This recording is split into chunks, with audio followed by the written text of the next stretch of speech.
कि जिस प्रकार की परिस्थितियां वर्तमान एग्जिट पोल में दिखाई दी हैं, उम्मीद करता हूं कि वो एग्जैक्ट पोल में परिलक्षित होंगे। किसी भी प्रकार से जनता के लिए कोई मार्ग शेष नहीं बचता, तो जनता कोई ना कोई मार्ग चुनती है। तो उसने, मुझे लगता है कि इस बार मोदी है तो मुमकिन है कि विश्वास पर एक नया मार्ग चुना है। मुझे लगता है एग्जिट पोल के नतीजे तो आएंगे 4 मई को, लेकिन ये पक्की बात है उन लोगों के एग्जिट होने का टाइम आ गया है। ममता बनर्जी को भी मैं सलाह दूंगा, पहले भी उसने मिल के काम किया है, बहुत हो गया, अब वापस लौटो, आओ लौट चलें अपने घर को और फिर सनातन संस्कृति की ओर सबको साथ। और सनातन का मतलब है सबको साथ लेकर चलो। मैं समझता हूं कि जिस प्रकार की परिस्थितियां वर्तमान एग्जिट पोल में दिखाई दी हैं, उम्मीद करता हूं कि वो एग्जैक्ट पोल में परिलक्षित होंगे। मैं समझता हूं कि जब किसी भी प्रकार से जनता के लिए कोई मार्ग शेष नहीं बचता, तो जनता कोई ना कोई मार्ग चुनती है। तो उसने, मुझे लगता है कि इस बार मोदी है तो मुमकिन है कि विश्वास पर एक नया मार्ग चुना है।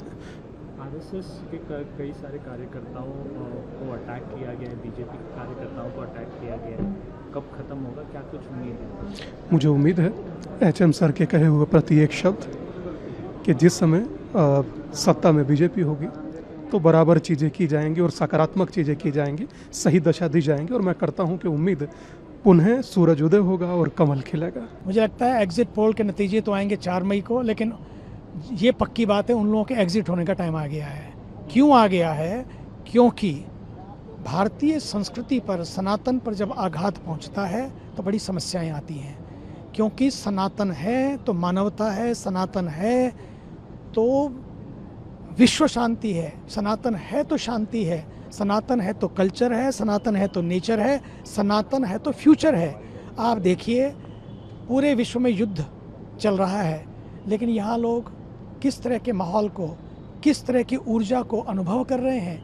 कहीं लगता है कि भारत में कुछ ऐसा है, बल्कि भारत पूरे विश्व को संदेश दे रहा है, because India is not a piece of land, India is a land of peace. और उसी का संदेश तभी तक टिका रहेगा जब बंगाल जैसी धरती से वही सांस्कृतिक शंखनाद जो रविंद्रनाथ टैगोर ने, सुभाष चंद्र बोस ने, बंकिम चंद्र चटर्जी ने और रामकृष्ण परमहंस और साथ ही साथ योगानंद परमहंस और स्वामी विवेकानंद ने दिया, आज उसी का समय आया। भारत के ऊर्जावान, यशस्वी, तपस्वी प्रधानमंत्री जी के नेतृत्व में समय आ गया है। वो सनातन का सूर्य फिर प्रकाशित वहाँ से हो और पूरे विश्व को एकता का संदेश, सबको मिलने और मिलाने का संदेश, यही भारतीय संस्कृति है।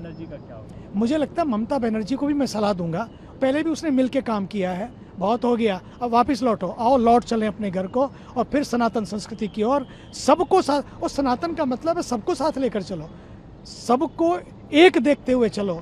और सनातन ही एकता का संदेश देता है। एकता की सूत्रधार अगर कोई है वो सनातन है। वो सर्व मंगल की बात करता है, सब की बात करता है।